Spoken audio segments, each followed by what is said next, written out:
On behalf of League of Women Voters, we would like to welcome all of you to the Merced City Council and Mayoral Candidate Forum.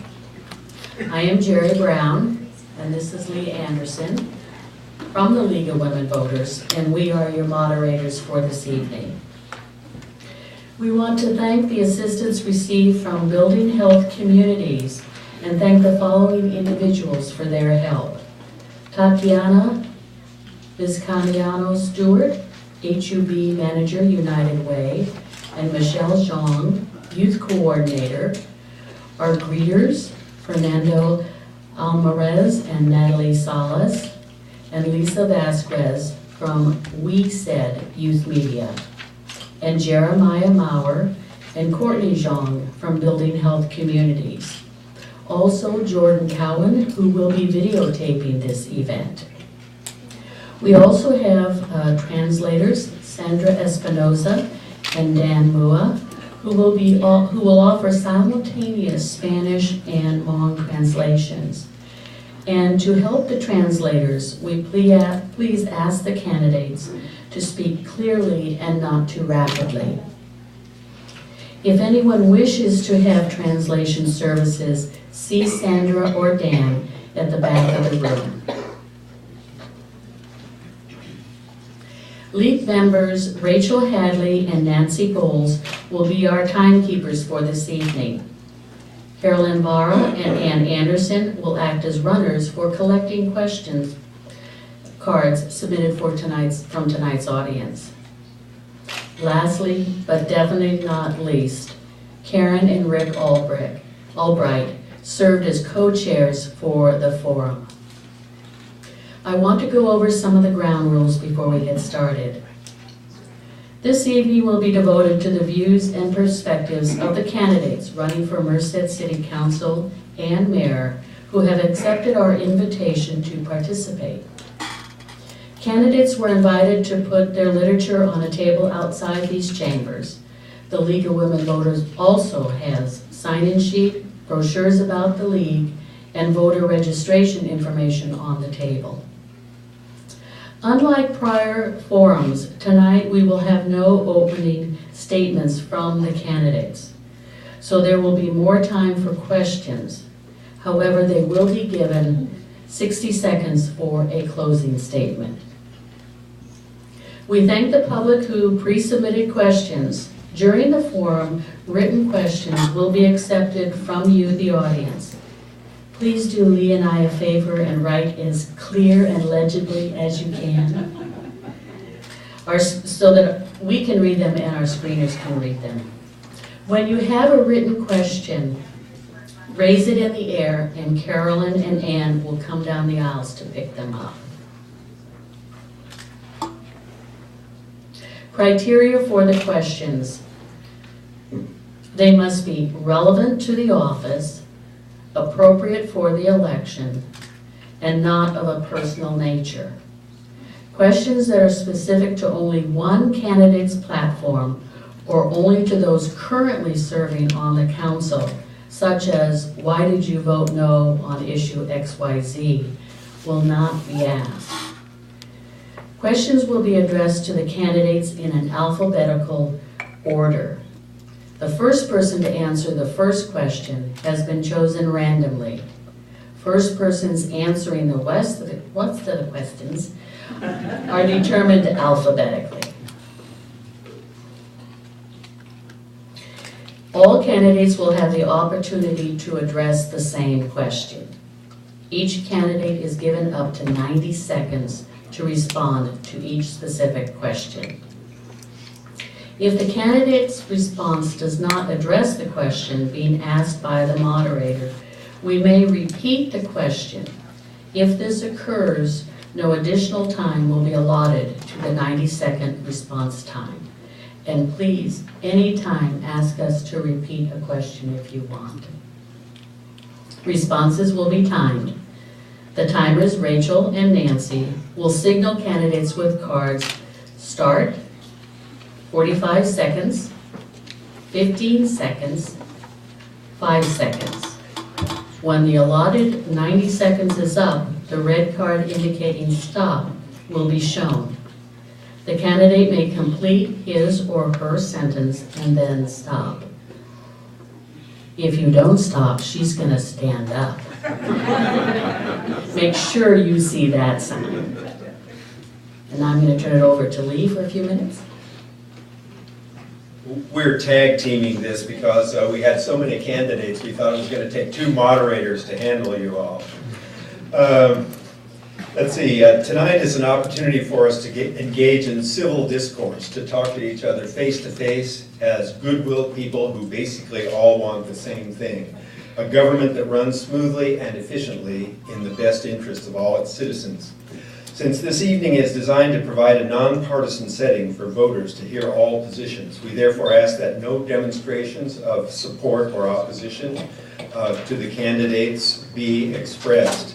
That includes no applause for individual candidates. If there are such disruptions, we will stop what we're doing and allow the demonstrators time to leave the room. At the end of the evening, we'll thank all the candidates with our applause. We plan to end the candidates' night at around 9 o'clock. We may run out of time before all the screened questions can be asked. All questions remain with the League of Women Voters, and all copies of the questions will be shredded. There are 8 candidates running for 3 city council seats and 2 candidates running for mayor. The candidates in alphabetical order for city council are Michael Bolomany, Kevin Blake, Alex Gallardo Jr., who is not present at this time. He may arrive during the course of the evening. Jana Maurer, Peter Padilla, Josh Pedroso, Chris Ramirez. And the mayoral candidates are Noah Lohr and Stan Thurston. Council candidate Monica K. Villa did not respond to our invitation to participate and will not be included in the forum this evening. A random drawing was held to determine who would respond to the first question. And before Jerry starts with the questions, let me say that you will be using the microphones at each of your individual stations this evening. There is a mute button. It's at the bottom left of the button set. When it's time for you to speak, hit the mute button, the light will go out, your mic will be live, and then when you're finished, hit the button, your mic will be off. Jerry?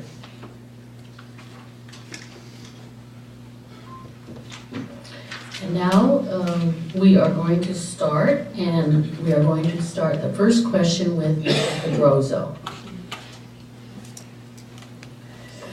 What specific knowledge and experience do you have that makes you a well-qualified candidate for the Merced City Council? Thank you. And thank you for the opportunity to be here this evening and invite me to speak. You know, I was elected to the City Council in November of 2009 in a time when we were dealing with quite a bit of a budget mess, and it was a great opportunity to get involved, to find out what I could do in order to give back to the community. And I thought it was something that was very important to serve the community in that regard. Since I've been on the council, we've been able to have some fiscal sustainability. We've now passed 4 budgets, the last 2 without layoffs, and we're continuing to do that, and that's something that we've really focused on. I believe in this community. I've worked really hard the last 4 years to make sure that we are in a position to succeed moving forward, not just a one-time deal, but we have a plan that's going forward. And I'm looking for that opportunity. And I think that with my track record on the City Council and with my position over the last 4 years, in a position that's welcomed dialogue. You know, one of the things that I've always said with the people is, you know, come up and talk. And I've voted on things here with the council, and and I've voted against things, but it's all about what the community is best for the community, and it's what they're saying. I've enjoyed the time, I've appreciated the time, and it's something that I look forward to continuing. Thank you. Thank you. And Mr. Ramirez, we'll just go down the line. Good evening. I want to first start by saying thank you for all you are here today, for those who are going to be watching it on video. I just want to start off by saying that I love Merced, and Merced has been incredibly good to me since I arrived here. As I said in my kickoff speech, you know, I got here as fast as I could. Some of the things that I've done, I worked diligently as a volunteer in this community. I was on the board for Building Healthy Communities for over 2 years. I spearheaded from the bottom up a community grant process. And as you know, we have a lot of different people from a lot of different backgrounds. We had to come up with a community grant process, an application that was going to be accessible to those community members in our neighborhoods who didn't actually ever apply for a community grant.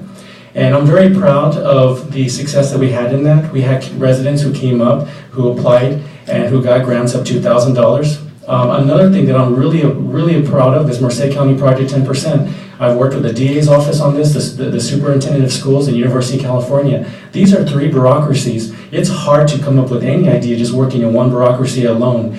To come up with an idea, to have the vision to start a Merced County Project 10% to address and increase the high school graduation rate in our community is very difficult. And I'm very, very proud that I was able to successfully get this off the ground. We connected UC Merced students to all middle school classrooms in over a year. All 8th graders have been able to see and be inspired by our UC Merced students. So these are some of the things I've done, and I'm proud of those things I've done. Thank you very much. Thank you, Mr. Lohr. Thank you. Thank you very much. First of all, I'd like to thank the League of Women Voters for hosting this event. Second, I would like to thank my family, my wife and kids for very supporting of my public service thus far. I was elected to the City Council in 2007 and then re-elected again in 2011, and I was elected to serve as Mayor Pro Tem for the last 2 years. My experience working with the city went through a lot of difficult challenge, and I learned so far. And you know, Merced at this time need someone who is approachable, accessible, collaborative, consistent, and I possess the quality that will lead Merced into the next decade and also into prosperity. And my past experience vote all that also very support of my vision for Merced for the future. Thank you, Mr. Thurston.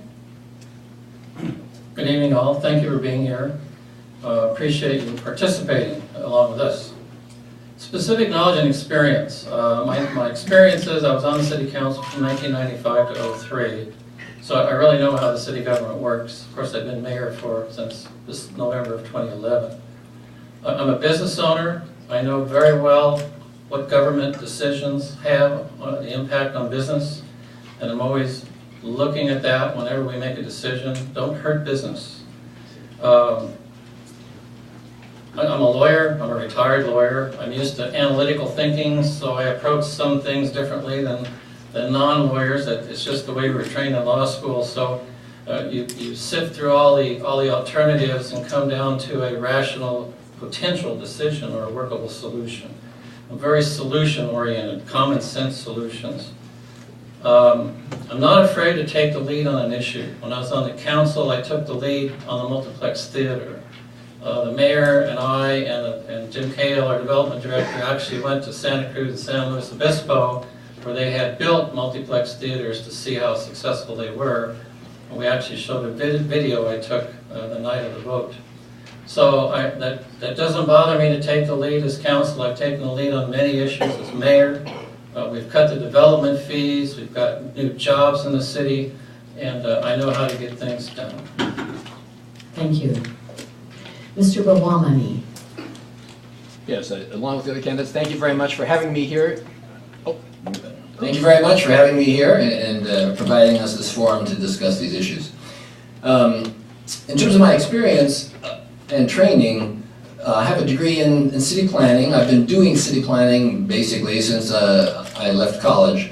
So my focus has always been on planning for cities' developments and how to fund it, how to make it happen, how to serve people, and how to listen to people in terms of providing their goals be achieved.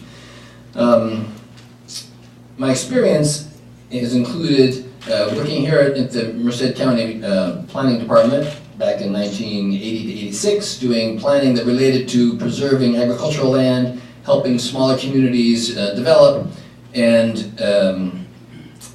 then I went on to work for the city of Tracy during a boom time where I worked very much with having a city dealing with the pressures of economic development, how to deal with housing booms and getting things like that done. And in the last 23 years, I've been working with the Merced Union High School District to build high schools and renovate existing ones. So I helped build and manage the funding and construction of Golden Valley High School, El Capitan High School, and Butte Colony High School. So now I would like to continue to serve the city of Merced, the community.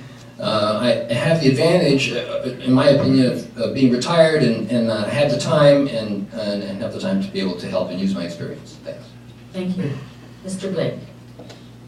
Thank you. I'd like to start by thanking the League of Women Voters for this fabulous event. You know, I think that, you know, we generally, with the people up here amongst us, want some of the very basic same things. We want good jobs, we want safe neighborhoods, we want safe communities, and I'm amongst a good group of people up here. I do think that one thing that distinguishes me is some of my experience and some of my life experience that I've received throughout the years. I worked for the Sheriff's Department in Merced for approximately the last 13 and a half years. And through that time, I've had the opportunity to work in several different roles, several different leadership roles within the department. I've worked in gang enforcement, narcotics enforcement, investigations. I've had the opportunity to work in different undercover scenarios and did a lot of very good things that I think were very positive for the public. About 3.5 years ago, I was promoted to a leadership role. I was promoted to Sheriff's Department Sergeant. I did a couple of years as a patrol sergeant, and now I supervise a narcotics team.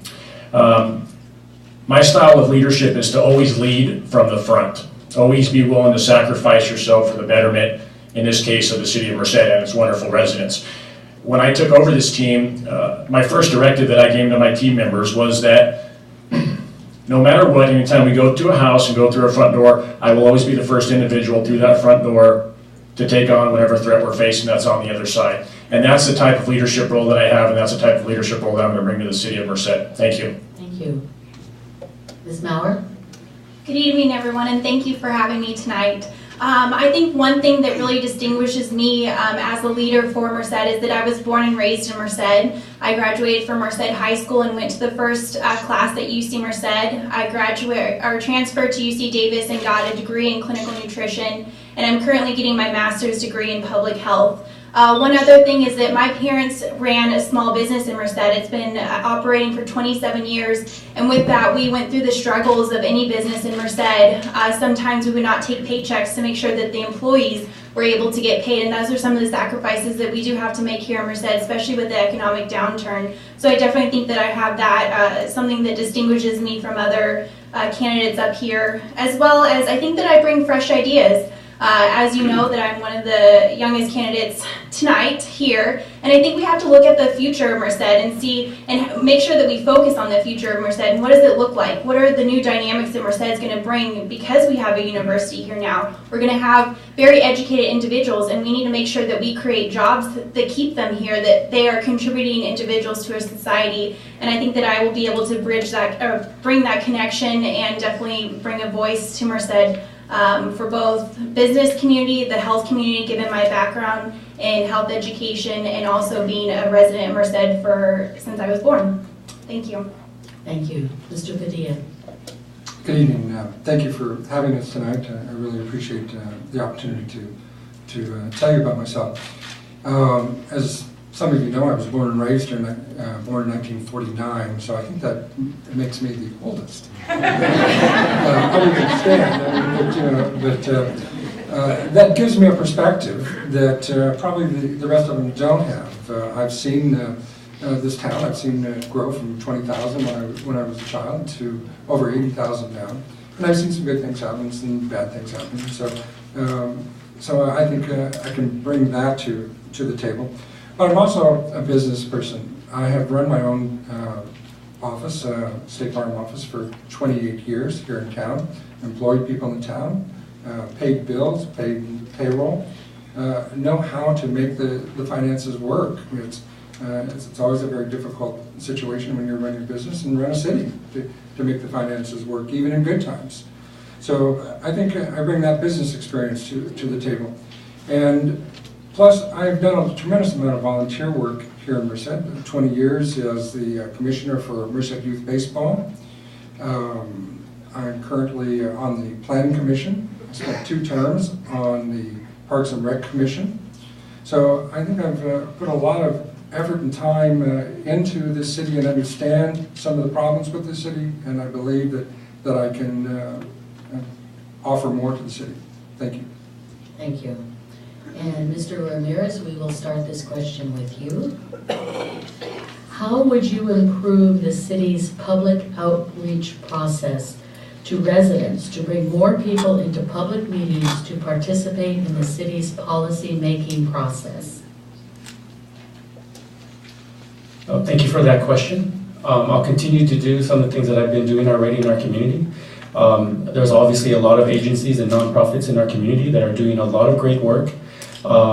Continuing to maintain that kind of collaborative spirit in our community and working with those people and getting the message out, inviting different groups, reaching out to our youth, reaching out to our UC community. One of the things that I often don't see in the city council chambers are UC students. Being able to be that connection to the UC community as well, being able to draw that audience into these chambers is really important to me. So I will continue to work with all stakeholders and residents in our community to continue to mobilize and be an ambassador to making sure that we're bringing more people into these chambers, because I think that's essential to move the city ahead. Thank you. Thank you. Mr. Lohr. Thank you. One thing I would like to first excuse is my accent. At home, my wife and kids often tease me about my accent. So I told my wife that and my kids that this is my Monglish. You know, over the years, the credit I have to give to the mob group and Mr. Zia Xiong, who first really started about getting communication between the community and the city council. We have done that, and we have, as a council, we all together approve that we will go out to the community twice a year, let the community participate in our process, and this is very important. We need to continue on that. So that's one thing. And also myself, I'm very accessible, approachable. I go out to every community in the community here and then asking for their opinion, their input, so that we can certainly move Merced forward to the better life. Thank you. Mr. Thurston. Thank you. Outreach and participation were some of the goals that I set for myself when I became mayor. For participation, I increased the public time in the process from 3 to 5 minutes of council meetings, giving people more time to speak to us. I've allowed questions to be asked during workshops that didn't used to happen, so that people could actually become involved. And because of that, and partially because of that, we have more and more participation from the public now in workshops, in our priority setting sessions, and people are starting to feel like they're really part of the process. I initiated the first town hall ever in Merced, California. And that was a huge success, and the discussions that started that night ended up with reopening McNamara Pool. Big pride for a council and all the people that participated in that and contributed to that effort. I meet with youth groups. I've met with an unprecedented number of times with Building Healthy Communities and MOP. And I at the priority setting session earlier this year, it was my initiative to reestablish the youth council, which they're working on now, so that there is a group of kids, if you will, that will represent the youth of our town and tell us directly what they want, what their problems are, what they need, what they can do, what we can do for them. I support Mojo, which is a mentoring group, and all of the organizations I think I've spent time with, and I outreach constantly to people and groups in the city. Thank you. Mr. Bowomani. My slogan during this campaign is to listen. Microphone. Thank you. Keep forgetting. It's new. My slogan in this campaign is to listen, plan, and act. And so the first step is to listen to people, to find out what it is that they want, and I think that's very important. It's also difficult. People are busy. You know, they got to worry about getting the kids to school, getting food on the table, doing the laundry, whatever. People are busy. So I think in order to get input from people, you have to let them know how the decision that's being considered will affect them. Because if it doesn't affect them, they're not going to give it any attention.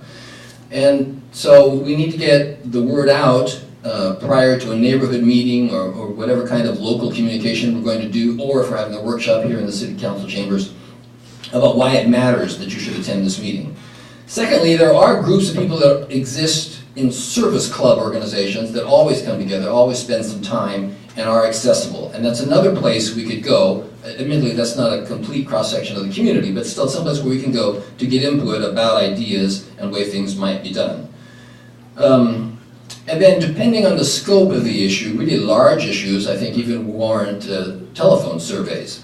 That was very effective when we were trying to decide how to frame the bond to build a new high school. We had extensive telephone surveys. So that's the kind of things that I would look for in order to try and make a process more successful. The city planning has done ad hoc committees. I served on one, and that is one way to make it work. Thank you. Thank you. Mr. Blake. Thank you. You know, I think there's some fantastic things that are happening right now, and I give the credit to the current city council and mayor. The youth council specifically, I think, is a fantastic undertaking. I think this is really going to allow us to bring the youth into from our community into the decision-making process and allow them to really get involved with the city council and have input. I think that's a fantastic thing. I also applaud the town hall style meetings that the city council does in various parts of town, North Merced, South Merced, to really reach out and get the community involved. I also feel that it's very important for each of us as individuals to be approachable and to have an open door policy to the public. I think when there's decisions that are being made, I think it's important to bring those stakeholders and those individuals that are affected by that decision together, to open dialogue, to try to develop compromises for those decisions. That's one thing I will champion. I'll reach out to the people and ensure that they are at the table when it comes to decision-making time. I have an open door policy. I have business cards outside. My phone number and my email are both on there. I have an open door policy. If you have any questions, you want to get a hold of me, please call me. Thank you. Thank you. Ms. Mauer. I think the number one thing that we have to look at is accessibility. Is an individual that has a question going to be able to reach out and have a conversation with you?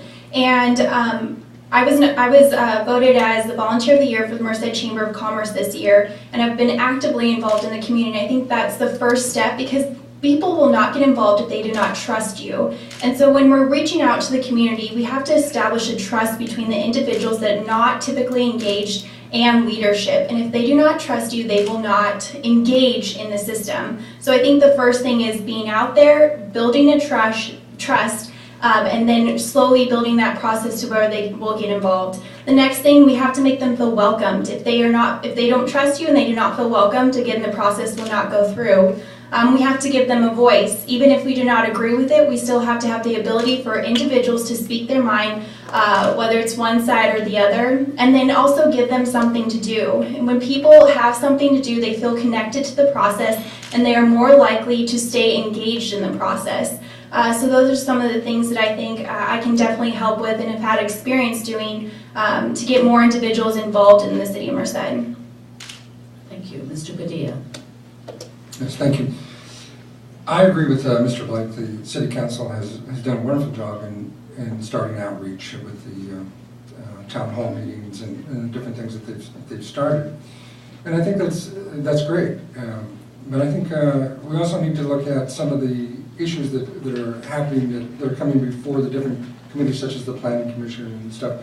And when we need to reach out to larger communities, when the Planning Commission sees an issue, the city sends out a letter to a very limited area, which maybe that issue affects more than just that small part of that neighborhood that they do. So I think that the city council needs to direct the different departments that when they are involving the neighborhoods in planning, they need to broaden that out to not just, and Josh, you can help me, 300 yards? 300 yards is not a very big circle.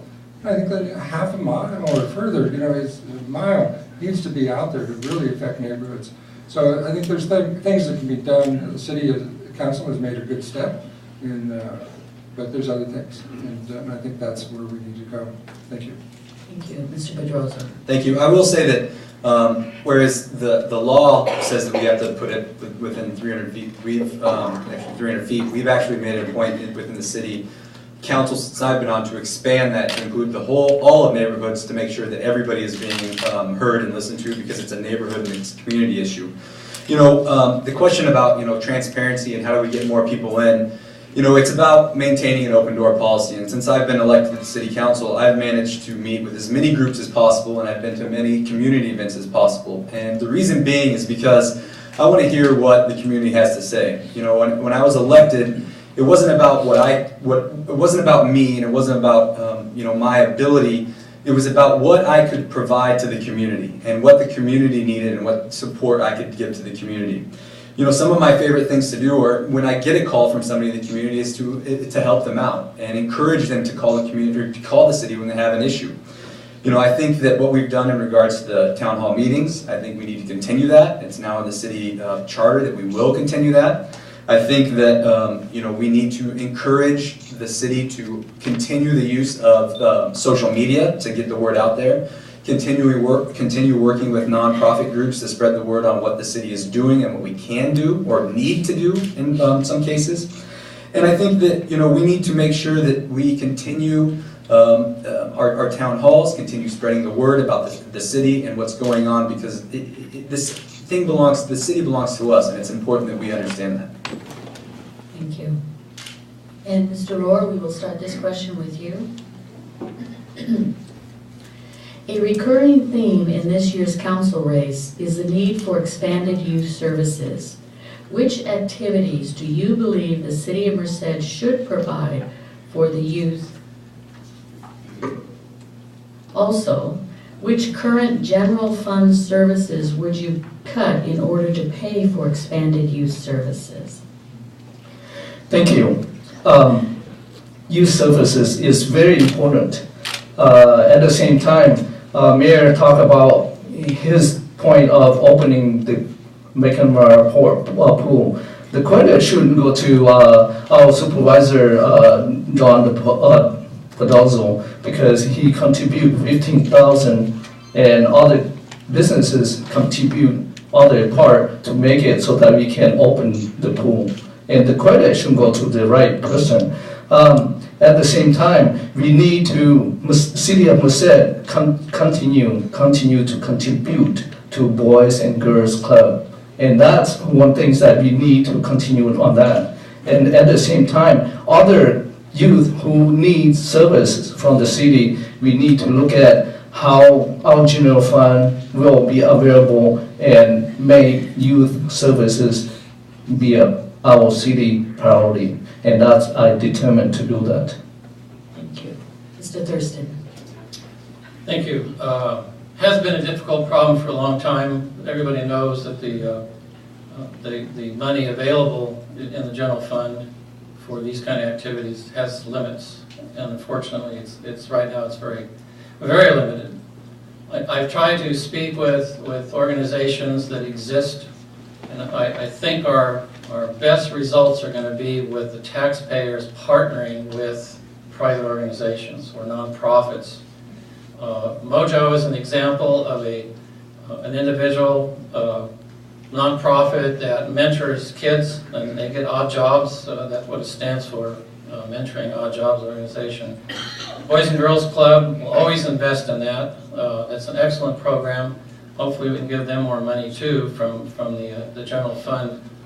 There's an organization, Simple Equation, which is the young lady who started that, which mentors young women about what to do and not to do in today's complicated lifestyle. But there is no one answer. Just adding more money to the checkbook is not going to get what the youth want or need. The Youth Council will be a great help in determining what the kids want to do. Because if the adults decide what the kids want to do, then half the kids won't even be interested. So we have to make sure we develop programs and partnerships that the kids want to participate in. And I think those kind of partnerships can expand, and we can end up with a very vibrant, several youth programs at different age groups. Thank you. Mr. Bawamani. Thank you. The question kind of asks for a solution, and I'm not in a position to give a solution. Youth services and expanding them are very important, and I emphasize that in my campaign because I think it's very important for youth to have other things to do that are creative and positive, etc. And it also provides them a second home away from their other home.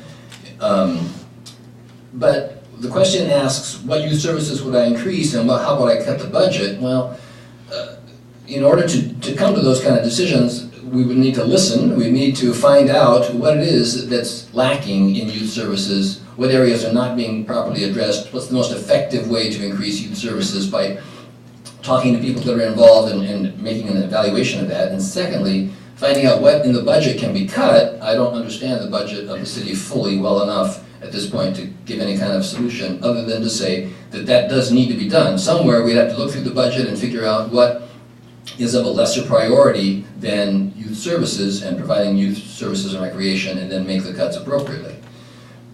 Thanks. Thank you. Mr. Blake. Thank you. The youth in our community are very, very important. I have 3 small children of my own. One who's here tonight, she's my little campaign manager. And you know, I couldn't imagine, you know, having my kids, you know, out on the street or at a point where, you know, their parents weren't involved. And, you know, as a community, I think, you know, we have a responsibility together to reach out and try to effect positive change in the youth in our community. And it has an overall circular dynamic, good effect for the community. It has a good effect for the economy. It lessens the burden on law enforcement. When we're able to get to these youth at a young age and steer them away from a life of crime or drugs or gangs and make them productive members of society. It lessens the burden on law enforcement, and it makes our economy better, and it's the right thing to do. As far as identifying which programs work, that is kind of my vision for the Youth Council. I think it's important for them to be an analytical type body that is able to reach out to the different programs that we have in our community, identify which ones are working, and we as a city, sorry, that was really a slip, should reach out to those programs and invest in those programs. Totally lost my train of thought. But no, as far as the budget goes, oh, sorry, thank you. Thank you. Ms. Mauer. All right, okay. Here we go. All right. So I will be 100% honest. I have some issues with the current youth council as far as sustainability. We have $25,000 that has been allotted for youth services, and now we have established a task force to see what that looks like. However, what does that mean for next year? Where is that funding going to come from? And I think that's part of the question that we have been asked here. And so I did some research, and obviously I don't have a solution because this really does have to come from our youth. But it was in the County Times today that Class 10 of Junior Leadership Merced has been slotted. There's been 30 individuals, typically there's 20, and these individuals will have a 7-month program where they go around to the entirety of Merced County and learn about the different issues in Merced. The Chamber of Commerce has an adult version of that. It's called Leadership Merced, which I was part of Class 28 last year. And I think it really gives you a whole view of what the community of Merced looks like and the issues that we're facing. And then another youth involvement program that I found is called the Foundation for Youth Investment, which invests, what they have currently invested is $10.7 million of grant funding into the Northern and Central California area. And what it creates a sustainable funding stream for youth where it gets them experience in outdoors. So it teaches them about personal involvement, about themselves, social commitment to specific issues, academic leadership skills, teaches them how to take care of themselves from a health perspective, as well as career development. And I think that's something that Merced should definitely look at for the future. Thank you. Mr. Padilla. Thank you. As I said earlier, I've spent a lot of years working with youth through the Merced Youth Baseball, coaching soccer on the Parks and Rec Commission. So there's things that are needed that have been eliminated, such as after-school programs. We don't have really evening programs or any night programs, weekend programs and those are the things that are needed. The city schools have stepped up and taken some of the responsibility for some of the after-school programs, but they're not enough. The Boys and Girls Club is not open long enough, so there's a funding situation there that could open it longer. But there's also one project that I'm currently working on, and that's CP42, which is about 40 acres on the outskirts of town with the cooperation of the city and local business people. We're trying to put together a soccer park that will not only provide the fields that the youth need for soccer, but it'll also provide an income stream that can be used for youth programs. If you're not aware, the soccer tournaments and such that go on bring a lot of money into a community. And if you go through the valley, you'll see that the soccer parks all through the valley, and the reason they're there is they make good financial sense. So I would like to see the completion of CP42 and move forward. Thank you. Thank you. Mr. Pedrosa. Thank you. Don't worry, Kevin, it took me a while to understand there's no FCC clearance or anything like that here either, so it's all right. One of the first things in regards to the youth services, I'm a teacher. I teach at Merced High School, and one of the things that I've made my career on and made a life choice to do is educate our youth, because I realize that the future of our youth and the future of our community is something that's incredibly important, and that they need to take part in it, and they need to take ownership of it. And that's something that I've made my life's work to do so. There's currently nothing in the general fund that I would cut in order to fund future youth programs.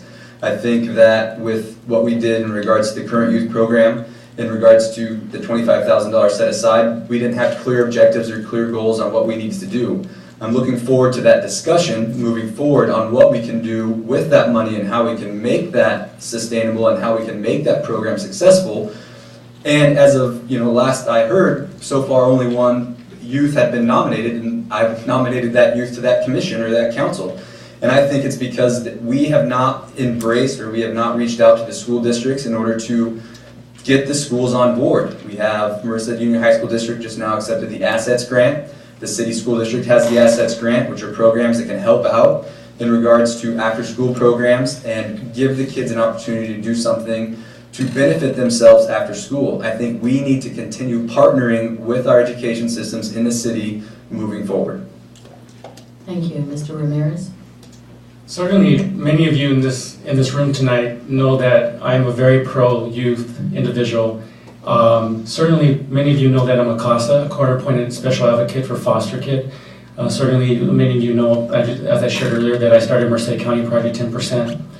It takes innovative ideas like this and partnerships to be able to continue to provide the services for our youth. I played a big significant role in reopening McNamara Pool.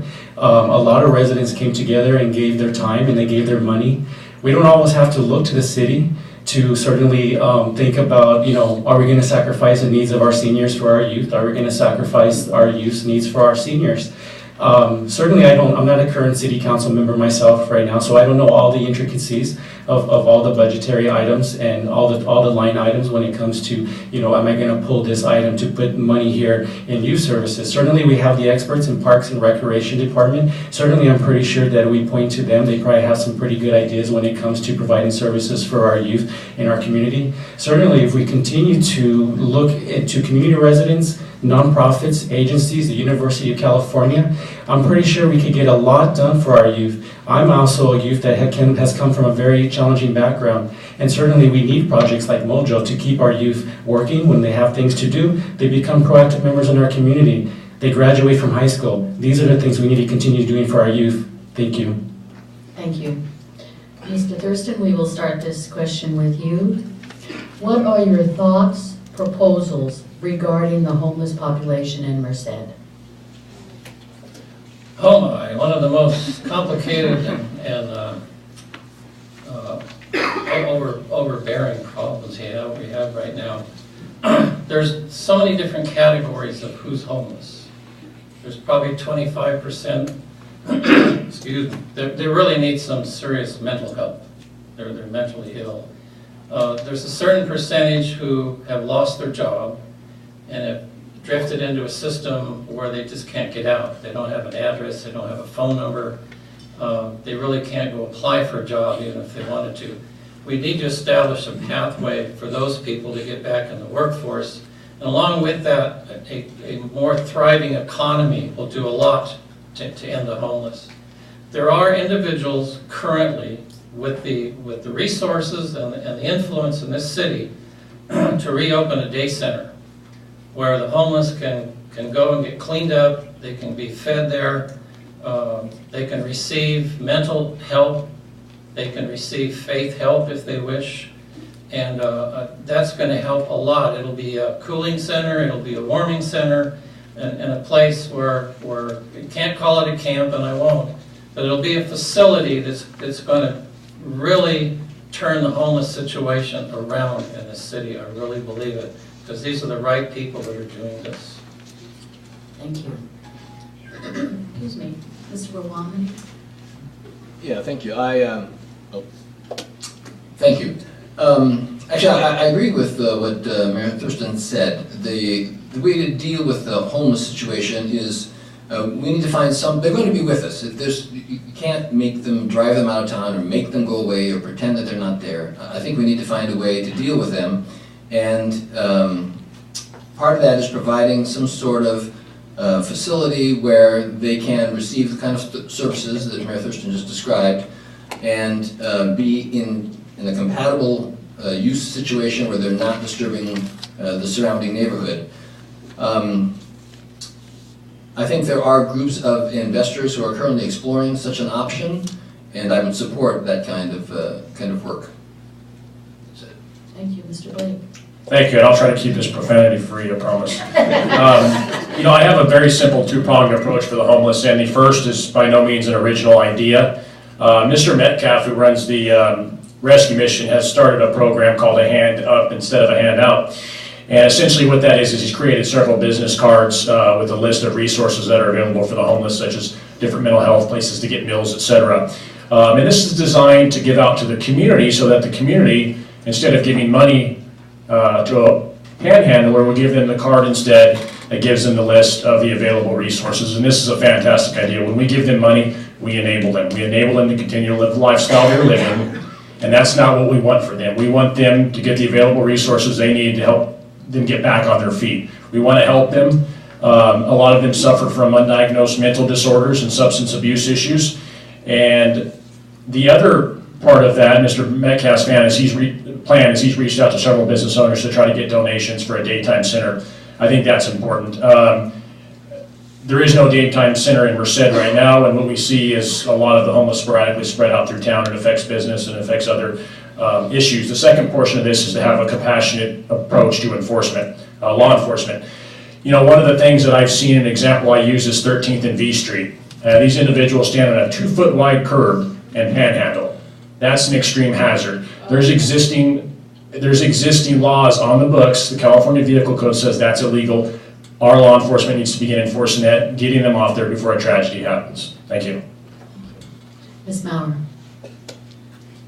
So I do agree that this is a very sticky situation, and that we do have to be very sympathetic because there are a lot of mental health disorders that go on, a lot of drug use, a lot of alcohol use, and so there's not one simple solution to this problem. However, I do think that it's a negative image for our city. I think that it is bad for business, and I think that the safety of our community members has been hindered, and I know that a lot of individuals have said that this is an issue that they do not feel comfortable going to downtown Merced, walking on the Bear Creek Creek, and even in Barnes & Noble's last week, an individual came up and was asking for money inside Barnes & Noble's.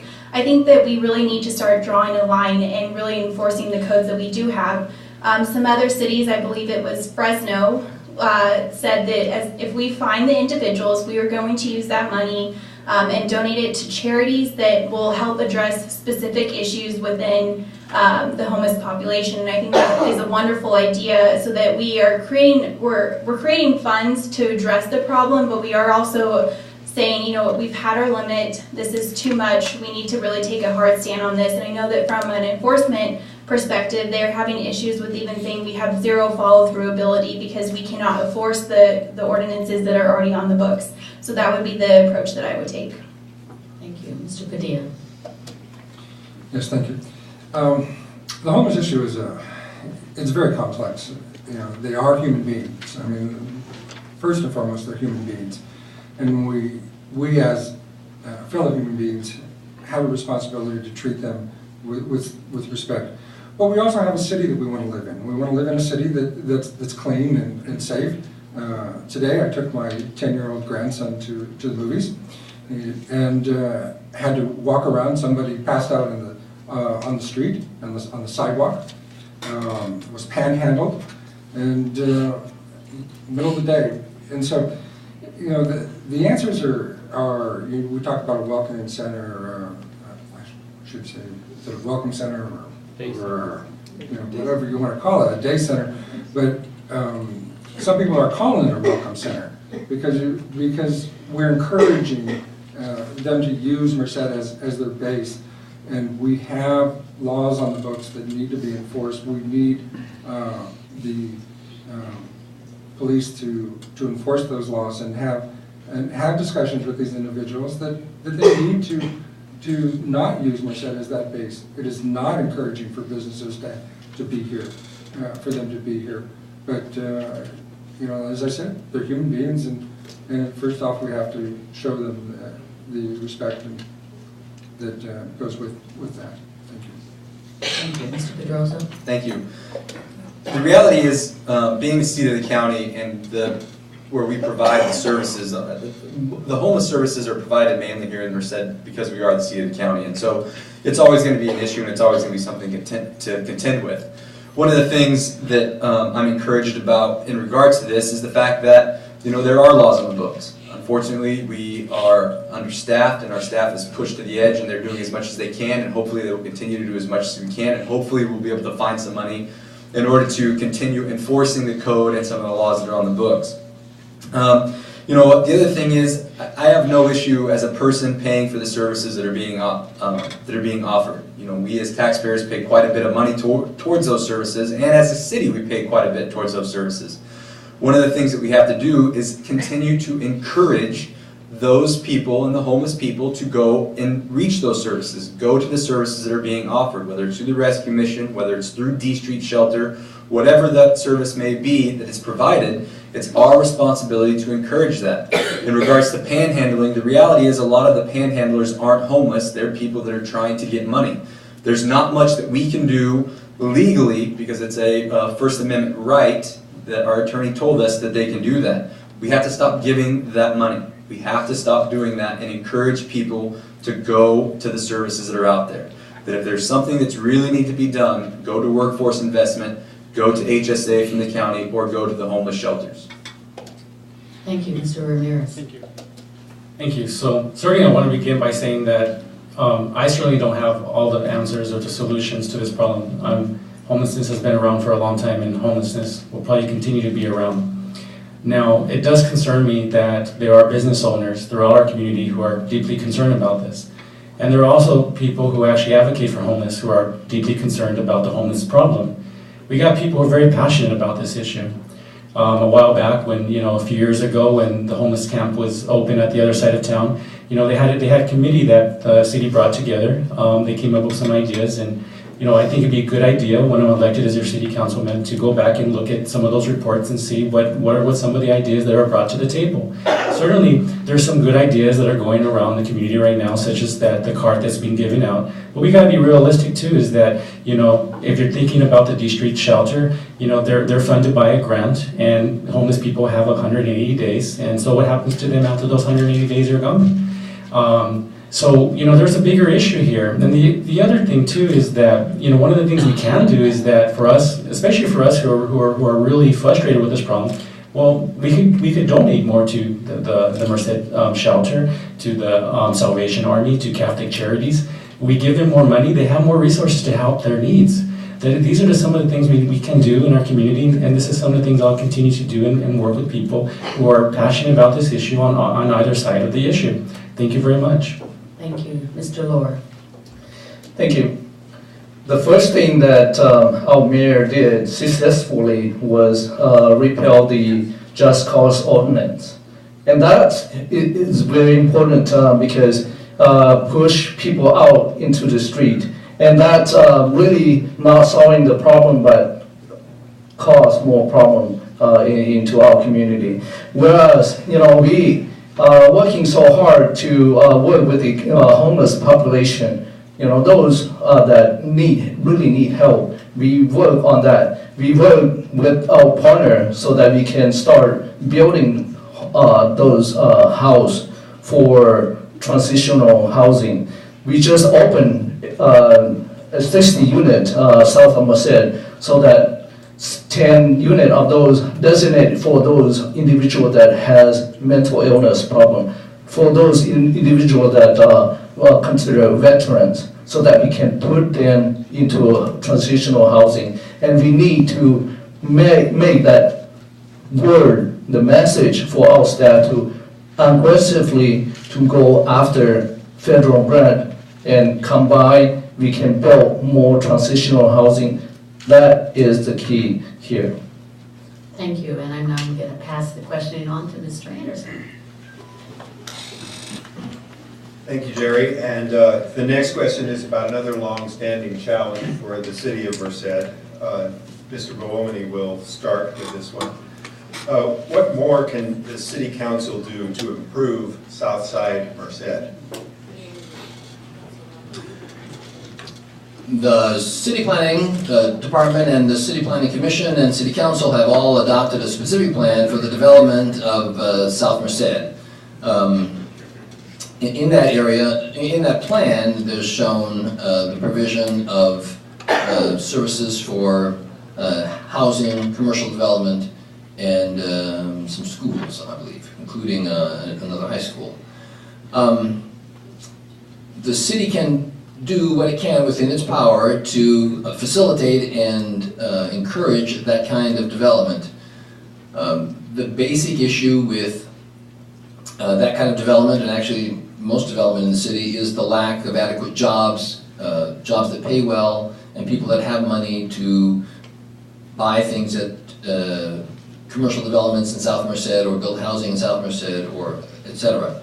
So I think the development of South Merced ties back to the idea of increasing economic development, industrial development in the city as a whole, and the city can contribute to that through the development of industrial sites. I don't know how.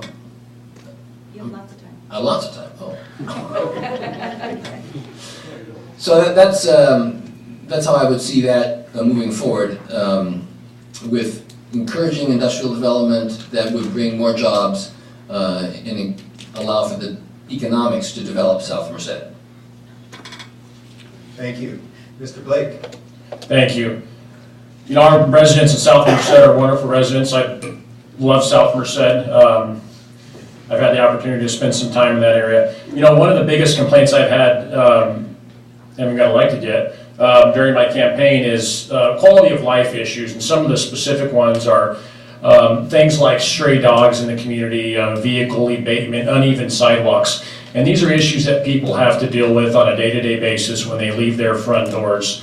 And it becomes a big issue for them. I think on the City Council we need to work very closely with our law enforcement, our public works, and our code enforcement. We must have I think a revitalization of the code enforcement department and start being very aggressive and zero tolerance on some of these issues that are really quality of life nuisance type issues. One of the issues I've also seen there that is a quality of life issue that I'm very concerned about, and I've seen it through my job, is we're starting to see a large influx of marijuana grows in that area, and I've received a lot of complaints in that area, and it's a major hazard for the neighbors. It creates a major safety issue.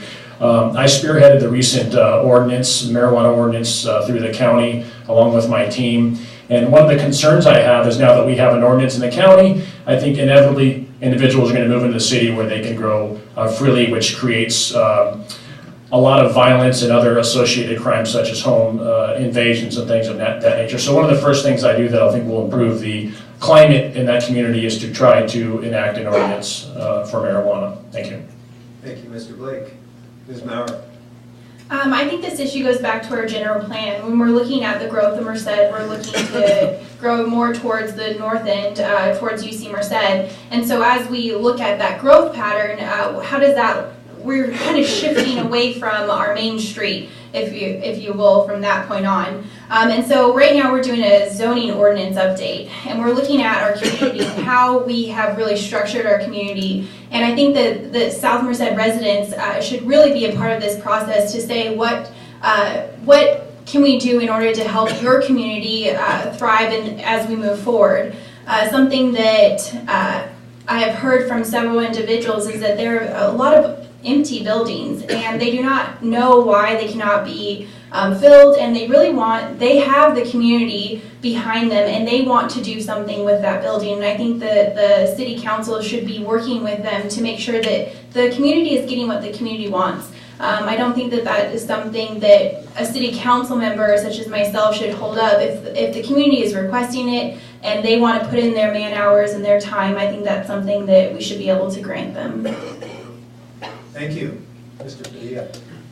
Yes, well, South Merced, we have to recognize is the oldest part of our city. And when we have an older part of the city, the infrastructure tends to lag behind the newer part. And I do believe the city has done a fairly decent job over the years trying to bring that up to date. Because being an old guy, I remember when there was unpaved streets and no curbs and gutters and stuff in South Merced, and so the city has spent money in South Merced in regards to that. But the biggest problem in South Merced is law enforcement, and the adequate protection seems to be a crime haven, and as Mr. Blake has indicated, he's seeing it in the marijuana grows and things. So I think that what South Merced needs is maybe a little more emphasis in law enforcement. We have basically what we call some type of substation there at McNamara Park, and we have police presence there, yet that seems to go unabated there. So I think that there's more that can be done, and I think that law enforcement is where we need to put the emphasis to make it a safer neighborhood and make it a more desirable neighborhood from that. But it is, for a lot of people, a very traditional neighborhood, and is desirable for a lot of people because that's where they grew up and grew up for generations. Thank you. Mr. Pedroso. Thank you.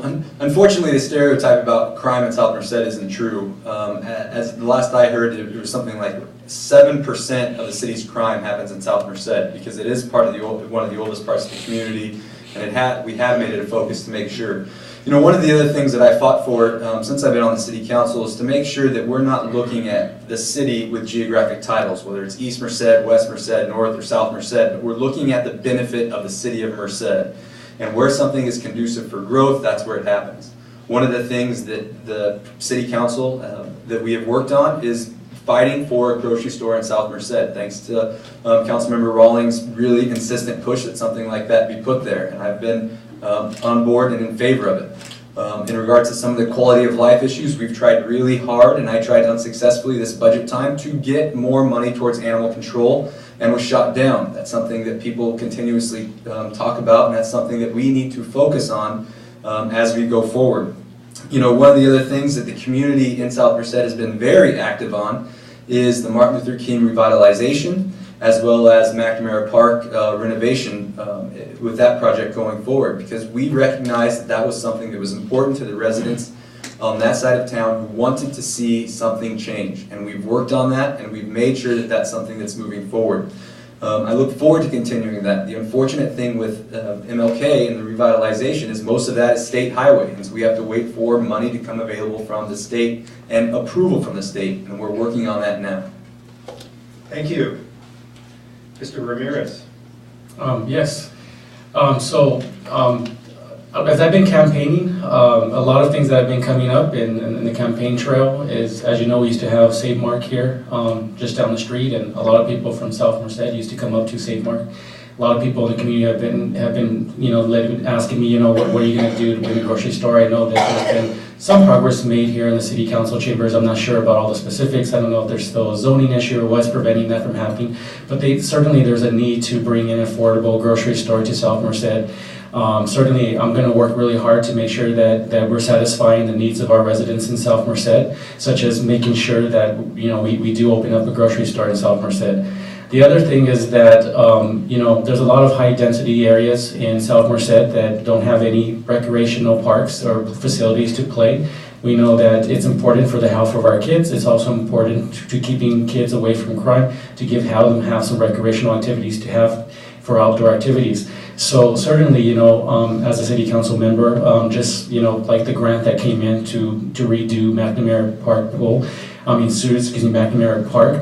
Certainly I want to go out there and see what are some of the funding opportunities that might exist to continue to revitalize and to continue to create and bring some more opportunities for South Merced. The other thing too is that, as our city moves north, that's not necessarily a good idea for our community. We need to continue to make sure that as we're moving north, we're actually moving south and making it a great opportunity for development. Certainly it's based on the health of our needs of our community. Thank you. Thank you. Thank you.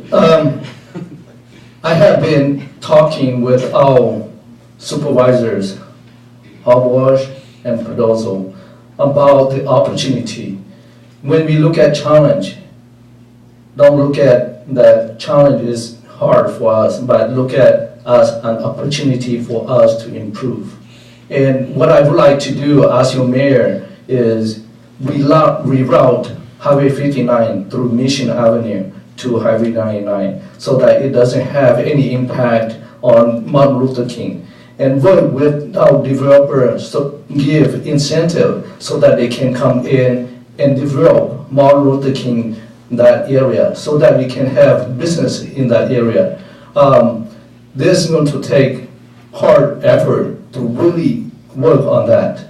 At the same time, our council member, Mayor Michael, and I visit a store in San Diego, and we want to bring that store back here in the south part of Merced here, so that our population there can have access to quality store. And that is something that we need to do. I also want to continue to improve the parks in the area so that our youth will have the opportunity to play and have access to quality of life. Thank you, Mr. Lord. Mr. Thurston. When I was on the council 95-03, the issue of a supermarket in the south was always there.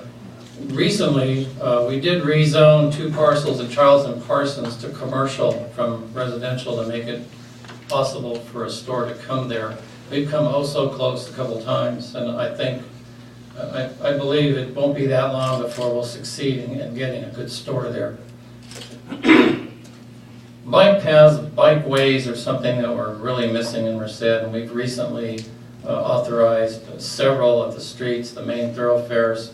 If there's not room for a bike path or a bike way, we're actually experimenting with sharrows, which means a car and a bike shares a lane for a while, and they have to respect the speed of each other. We're going to try and put that on Main Street too, because there are too many bikes on the sidewalk here. We've got some real health issues in the southern part of town, which we need to deal with. Safety, Lifeline for Healing, the Operation Ceasefire is going to move to the south very soon when we get some more people. They want it there, they want it around McNamara Park. Glad to see the renovation of the park going forward with the soccer fields and the other buildings that people need to support that. We looked some time ago at, as we built north, what was added. There were parks, there were bike paths, so forth, that weren't done when south, this part of town was built. So we've concentrated on giving them those facilities when possible. Thank you. Mr. Blake, the next question will be yours to start. What are the two most important issues facing the city of Merced that fall under the authority and responsibility of the city council? Thank you. My turn to do that. Thank you. I think the first one is public safety. I think we have a major challenge. We have a major gang problem in our community that has really reached epidemic proportions. I think that I have an approach towards law enforcement that's going to be very efficient. I think the first prong of our approach, I think that we should have a very community-oriented policing type department, where we should get our officers out in the street and make themselves very approachable and interact with the public, get out on bike patrols and on foot patrols to make the citizens feel safer and make our visitors feel safer to do business here. I think the second prong to that is that we need to utilize existing resources. My best example for that is the multi-agency gang task force that we have in our community, which was originally designed to dismantle criminal street gangs from inside. We have 2 representatives on that from the Merced Police Department, and it has been extremely underutilized up to this point. And I will ensure that that changes and that these individuals are proactive in combating our criminal street gangs that we have in Merced.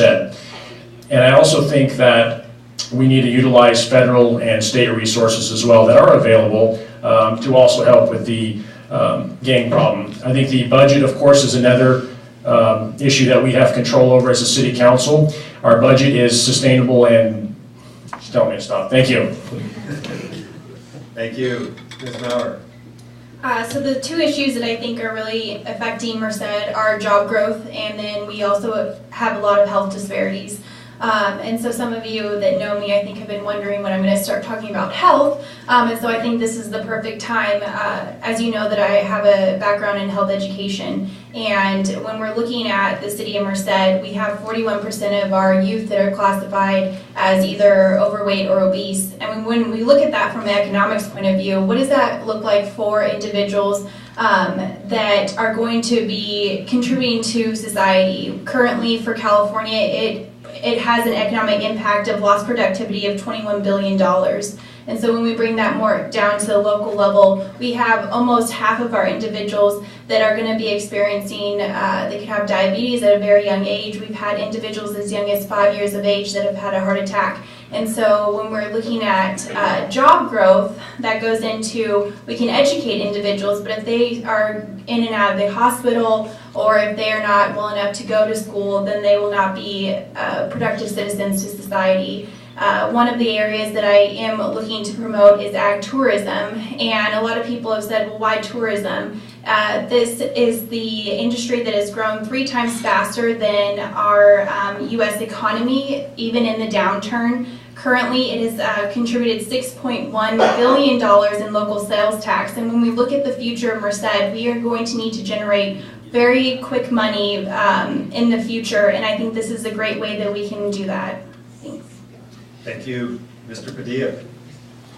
Yes, I see that there's 2 things that the city council can basically affect, and that's the safety of our neighborhoods and job growth. But they both come down to money, and we need to attract industry, and so jobs kind of take the priority, because once you provide the jobs, you provide the tax base to do the other things. And so the city council, I think, as part of their job, needs to provide the structure to bring industry, the development of industrial parks, the proper zoning for businesses to strive, and on the other half, the quality of life, the policing of our city that makes businesses want to come to Merced. When a business looks at someplace, they want a place where their employees are going to thrive and prosper also. And so if we have a negative notion of what's happening in the town, businesses shy away. So we need to, the city council has two jobs and that they can really affect, and again, that's the providing the infrastructure necessary and the policing to make the city a safe place. Thank you.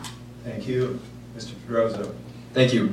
The two things that we really need to focus on and maintain our focus on are obviously economic development. I, for one, as a city council member, cannot sit up here and tell you that I'm going to bring jobs into the community, because in all reality, there's nothing I cannot bring jobs. I cannot force people to come in and hire our people, but we can create an environment, and we have created an environment that's conducive to bringing in economic development. And I think that's something that we have to focus on. We have quality industrial parks here in Merced, both with the South Merced Industrial Park, with the airport area, and other areas that are available for infrastructure and available for some of these large industries to move into the city. One of the other things that I think is important in regards to economic development is our campus parkway. Recently, the city signed on to a grant. There was a federal grant that was applied for by the county for $22 million that we did not get in order to expand our campus parkway. One of the first things that I'm going to do when I'm re-elected is convene a meeting with the stakeholders in that area, because I think it is very important that we do something to develop that part of Merced. That's something that has a lot of job potential. There's a lot of economic development potential. The infrastructure is set up, and we need to capitalize that. And secondly is financial sustainability. Over the last 3 years, we've stopped general fund borrowing. We've stopped taking more money out than we're taking in, and we've really made it a focus to balance our budget. We have no idea where the state's going to go with the money that they're going to take from us, but it's our responsibility to make sure that that budget is balanced, and that going forward, we're not going to be losing, but we're going to be on top of where we're supposed to be. Thank you. Mr. Ramirez. Yes, certainly the UC Merced, first of all I want to say jobs, of course, and safety, and obviously those two things are related. Well, certainly UC Merced has given me an opportunity. I'm very thankful for all the residents who fought hard to bring the University of California here. Has given me an opportunity to have a job. It has employed many people in our community who live locally. It's continuing to expand, so we're going to continue to see more jobs there. The other thing that is important when we have a growing health industry such as Dignity Health. So we got to make sure, and I'm going to, as an elected official in this community, I'm going to work hard with the University of California to make sure that we do everything possible to work with our local leaders and our state leaders to bring a medical school here, because everybody's looking for a medical school. So that's going to bring in jobs. The other thing we need to also take in consideration is that not everybody is necessarily college bound, and so there's a lot of other people who are looking for a lot of other types of training. We have a nonprofit business that just opened, Horizons Unlimited, that is actually an in-house clinic that's also training individuals to be medically trained for medical assistant, dental assistant. We need to continue to expand and look at resources like WorkNet, Adult Ed, the Business Center for Merced, the certificate programs in Merced College. We need to continue to look at this and see what's viable. We need to make sure that everybody who is talented has an opportunity, even if they want to become a barber. Thank you very much. Thank you. Mr. Lohr. Thank you. Economic development is my top priority, and it is the key to everything else. If we don't bring business in, we will not be able to hire people to do the job. And some individual will go out there and commit crime, and we will have to pay more officers to be out on the street so that it will keep our city safe. So in this case, I'm very strongly ask our staff to aggressively seek government program that will come in and support our local economy. For example, the high-speed rail coming will bring billions of dollars, and I vote for it. At the same time, public and private individual that want to come in, like the medical office by the hospital, you know, they will pay tax for officer out in the street. And I vote for it because it's important for us. Whereas my opponent vote against public rent and private rent. You know, we need these. We need to deliver the message, positive message for whether public or private, so that we can attract more business come in. That's a key for everything else. Thank you. Mr. Thurston. I agree with the public safety and job growth, and of course job growth is tied in with the long-term financial health of the city. There are some things going on which is going to help our policing. We accepted a federal grant to hire 4 new police officers. The new officers won't be out on these task force, but the experienced ones will be kind of a squad which will go out and attack hot areas, whether it's gang, burglaries, whatever, and they'll follow those cases all the way through. That's going to help. And we do need more police officers. We're kind of at a bare minimum now, but I do have ways of getting more money in the general fund without raising taxes. So there is a plan to do that. We don't deal very well with gang prevention. We have suppression, intervention, so forth. But I want to start working more with the schools on teaching gang prevention for the long-term reduction of gang violence. We're waiting for the Walmart team to come to start processing the distribution center to create 1,200 jobs, hopefully. As I said, 289 jobs have already moved into Merced, been created due to the fee cuts, the development cuts. And of course, I agree with the tourism. We do need to concentrate more on tourism to create more jobs. And this all contributes to a real, stable, and lasting financial condition for the city. Thank you. Mr. Bowomany. I think the 2 things that the city can do that would be of most benefit would be to encourage economic development, industrial development specifically, by zoning property for industry, making sure there's adequate sewer capacity to service that land, water capacity to service that land, that the environmental impact reports and other kinds of environmental clearances are complete, that when that has all been done, and actually there are relatively limited amounts of industrial land that are accessible and have those kind of facilities in the city today. Once that's done, the city then is in a position to actually solicit industrialists who are looking to expand or relocate to come here. When I was in Tracy as the community development director, we took a delegation to Kansas City and solicited Yellow Freight Company to come to Tracy.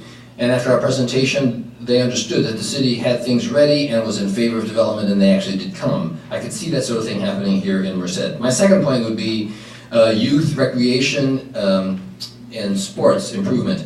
It's already been talked about. We don't have adequate soccer, basketball opportunities, things in the evening, and we need to give the youth an alternative to going into drugs and gangs and just not succeeding. So I think that is something the city is very much a key player in providing those kind of facilities in coordination with the schools, and I think that ought to be the second priority in order for the city. Thanks. Thank you, Mr. Bowomany. This next question will be our last question, and I'd like to take this opportunity to thank the audience for your patience and for your tremendous questions. Unfortunately, we have a large number of questions that we did not have time to ask, but I want to encourage you at the end of the evening, when there's time to talk informally with the candidates, to bring up issues or questions or thoughts you have with individual candidates. As long as there is no fisticuffs. And related to that, I want to thank the candidates for focusing on issues and keeping to the content of our questions. I'd like to encourage you, as you consider this last question and make your closing statements, that you focus on your positions and your perspective on issues as opposed to those of your competitors for offices. So this last question, we'll start with Ms. Maurer. What improvements are needed in city services? It's a two-parter. And what services might be eliminated or reduced? And why for both of those questions? I have a question. Am I also doing my closing statement on this? No. Okay. Separate. So I think one of the things with city services is that what I've heard a lot of is that we need to streamline a lot of the services.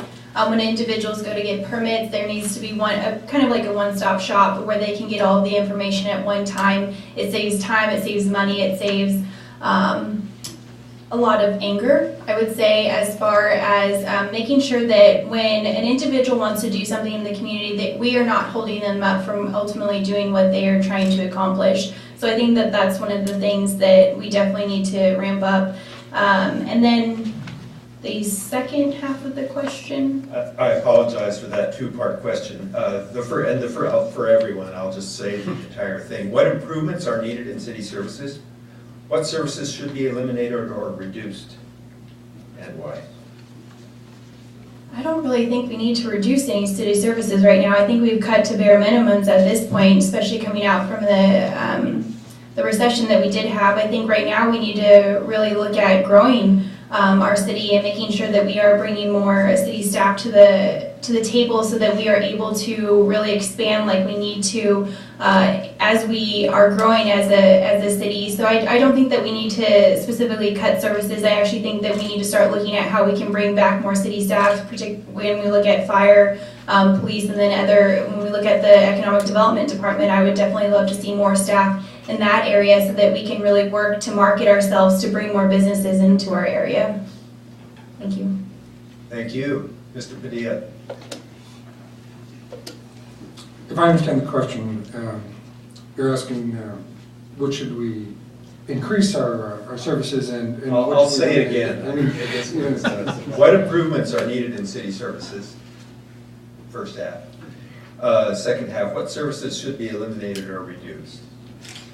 Well, I think first off, I agree with my opponent that the city is slashed things pretty much to the bare bone, and I think a real hand of applause needs to go to the city workers who have managed to keep the city running on a very bare bones budget. You know, not only the police and fire, but public works, and you know, every department has suffered greatly, and I think they've done a great job in doing that. So I don't particularly see that there's any particular elimination that we need to look at in that sense. Improvements, as an advocate for youth services, I think we need to see more youth services come on board. The fact that we've eliminated so many of them and the after-school programs, we need to see those start to come back. I think those are really important. And they come back to issues of you know, we talked about the gang problems and drug problems and stuff, and I think good, strong youth programs address those and make for a better city to live in when the youth are engaged in other things, that they have the direction. And you know, we have a great volunteer system in this city. And you know, we've heard about a lot of them, but we've heard about a lot of there's a lot of unsung heroes out there coaching baseball and basketball and soccer and stuff. So I think we have a good city. Thank you, Mr. Pedroso. Thank you. Thanks for saving the longest question for last. One of the things that I think that we can continue doing in regards to outreach is, or in regards to improving city services, is what I mentioned earlier in regards to continuing our outreach to the different nonprofits and the different youth in the community in order to make sure that they are a part of the system and that they're contributing to the system. In regards to what needs to be cut and why, well, we've cut. I mean, everything has been cut where it can be cut. You know, we're at 474 employees in the city right now, down from 500 plus in 2008. Something that we had to do in order to maintain our budget sustainability. And in order to do that, we've asked our employees to do more while getting paid less. That's the reality of the situation, and they've done that. And it's the sacrifice of the employees who have actually done everything they can to continue to provide the best service possible to the residents of our community, something that they have worked incredibly hard on, and they take a lot of pride in it because they're community members as well. I'm very happy with that. I'm proud of our employees for doing that, and it's important that we recognize that. You know, I think that in order to cut services, you know, that's a slippery slope, because when you start cutting it from one, how do you bring it back or not come from the other? One of the things that we've already done, like I mentioned, is park maintenance is now done by contract. It's something that we've looked at and focused on, and some residents have been dissatisfied with the service. It's something that when we look at cutting, we have to take very serious about the services that are being provided. Thank you. Mr. Ramirez. Yes. Certainly, as a resident, I definitely want to start off by saying that that I am impressed and I'm thankful and grateful that, given the challenges we've had, you know, because of the market meltdown, given all the staffing cuts, that the city has done an excellent job, extraordinary job of being able to maintain its services at the same level. I'm quite pleased with the services that they're providing. There are some challenges, obviously, given these cuts. Certainly, Parks and Rec and increasing our activities for our youth is certainly on the minds of many of us, including mine. And of course, we need to continue to expand on those services. We definitely don't want to expand on it on the back just of the city. There are certainly a lot of people out there who are doing a lot of great things, like building healthy communities, and a lot of community members, and a lot of other nonprofits like United Way and other entities in our community, even the University of California. Certainly, I think that as a city councilwoman, I'm going to continue to collaborate with them and to try to do our best to expand our services, to make sure that our youth have activities. Of course, when our youth have activities, they're being productive and they're staying out of, joining a gang, for example. And certainly, we don't want our youth to get, affiliated with a gang. Certainly, we don't need that kind of issue and that kind of problem in our community. And certainly, the other thing I think that as far as the question about what we need to cut, certainly I'm not an elected official at this moment, and I'm not privy to all that information to make determination about what we should cut. But certainly, if there's something in there that we need to look at and maybe consider cutting, because maybe it's wasteful, for example, for our taxpayers in our community, then certainly I'll consider that. Thank you. Thank you. Mr. Lohr. Thank you. At this point, there's no service that we want or I want to eliminate, because if we eliminate any service, the quality of service will not be there. Second, I'm looking for, as your mayor, is to allocate more money to economic development. Frank Quintero is the vice president of Team California, and we need to put more money into our economic development so that we can go out there aggressively working, attracting business to come here. Second, what I would like to have improved is communication from city government to private sector. That's very important. Thank you. Mr. Thurston. Well, there's certain things we wouldn't even think of cutting. We have a fabulous water system and a sewer system. The plant out there looks like it belongs on Cape Canaveral. It is really something to see. It is the most modern plant, I think, on the West Coast. Done a terrific job with our solid waste and our water system. Our city manager and financial director some time ago told all of us that we need to find new and innovative ways to provide services to the city if we are going to maintain long-term financial sustainability. So I've been advocating putting together a citizen-based committee like we have with so many other committees, the Climate Action Plan, the Code Revision Committee, the Fee Cutting Committee. They all involved citizens who received information and then gave alternatives to the council to consider. We need to do that. We are cut to the bone. Our growth in taxes, property, and sales is really just not even going to keep up with new costs that are coming. But the pension system and 2015 is going to start sending the city a bill for $500,000 a year for 5 years. Half of that is general fund money. That's going to be difficult. So we need to work on this to make our services, which were by law provided or tasked to do, to be more effective and more efficient in the future, or we're going to have some real problems not too far down the road. Thank you. Mr. Bologna. The items that I think the city needs to improve in is, as I've already mentioned, is economic development. As you know, redevelopment was done away with, and so essentially that department was dwindled down to 1 or 2 people. And that effort, even though redevelopment is no longer around, the effort of developing economically the city is a very, very important one. It is kind of the root problem of many other problems. Secondly, again, as I've already said, I think youth services and recreation need to be restaffed more. We need to have more of those in order to give youth alternatives to drug connection and gangs and non-productive activity. I guess the third thing I would ask for would be that we do something about the street landscaping. I mean, it's disturbing to me to see Circuit City and lots of other areas where the town is just drying up and looks terrible when there should be ways in order to keep the public streetway, at least the major streets, looking decent. So I think those are 3 areas that the city could work on significantly. In terms of things that could be cut, I agree with most of the people here. The city has cut itself to the bone over the last few years. There's nothing left to cut that I'm aware of, at least, and so I wouldn't favor any cuts at this time. Thank you. Mr. Blake? Thank you. And thank you for not giving me this question first. I appreciate it. You know, I'm going to answer the second part of the question first. And the answer to that is nothing.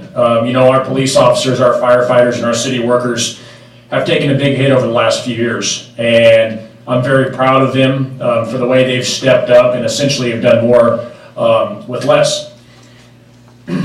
The 2 services that I would like to see enhanced and improved are code enforcement and animal control. And this goes back to what we talked about earlier with the quality of life issues. These are the issues that my beloved residents of Merced have to walk out their front doors every day and deal with. So these are the quality of life issues that animal control and code enforcement would be very effective in handling. The reality of things are this, that we need to begin bringing jobs and business into our community.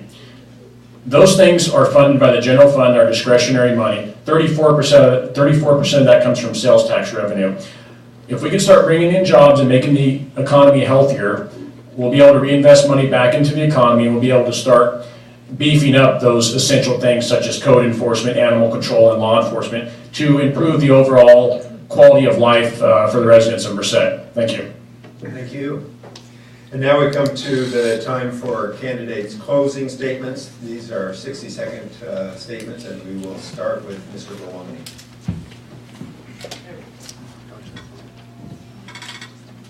I appreciate very much the opportunity to speak to you all.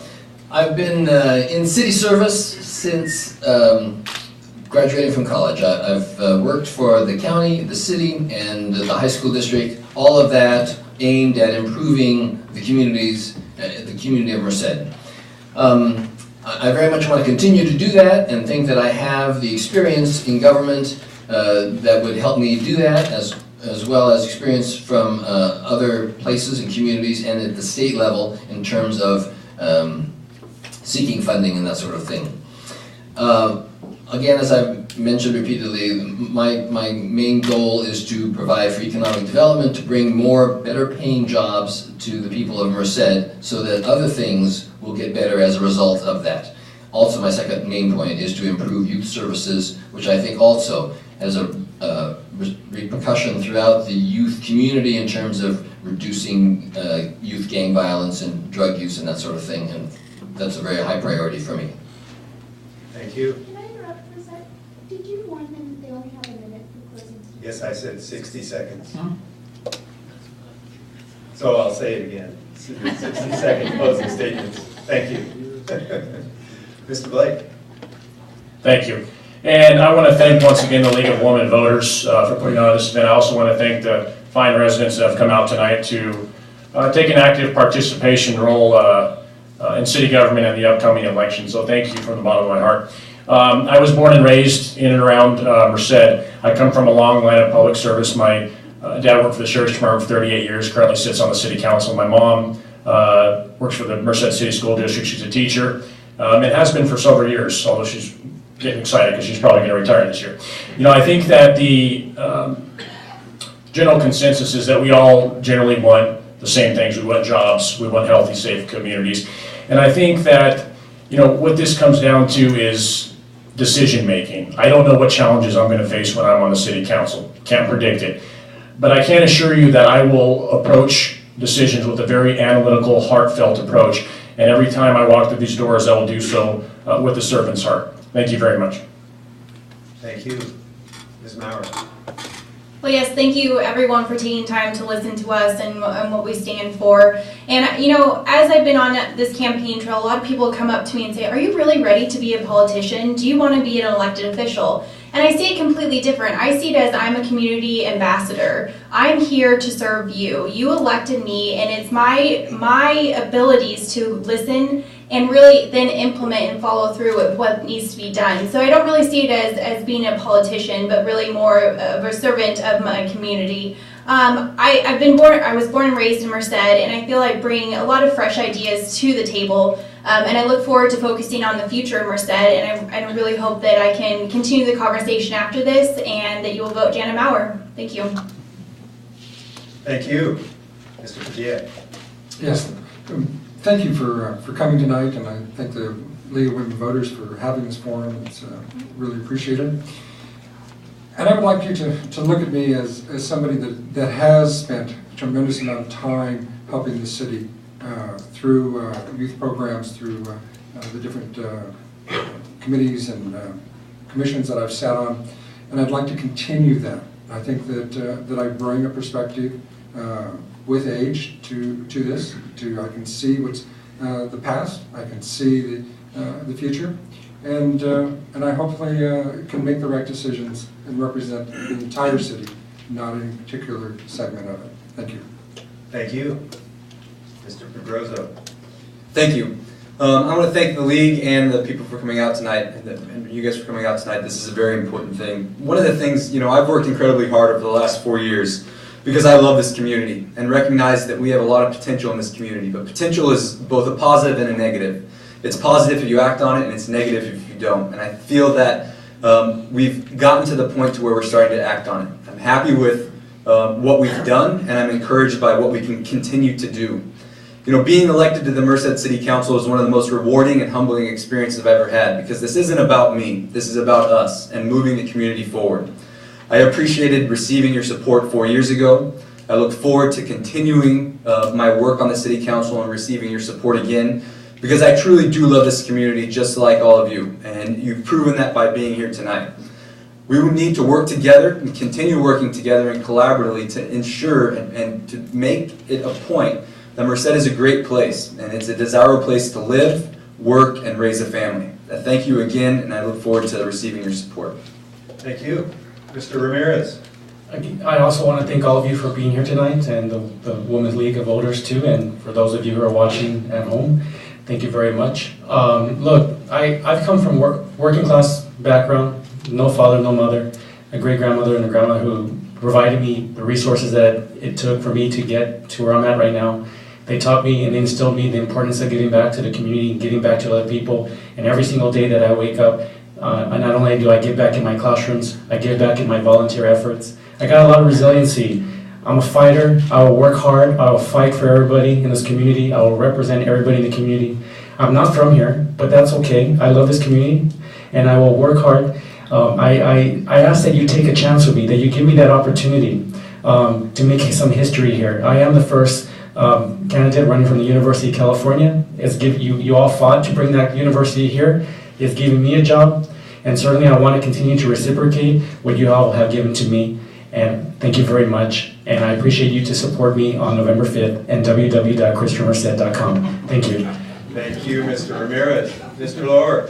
Thank you. I would like to thank our League of Women Voters for hosting this, and thank you all of you for being here with us tonight and listening to our goal for Merced.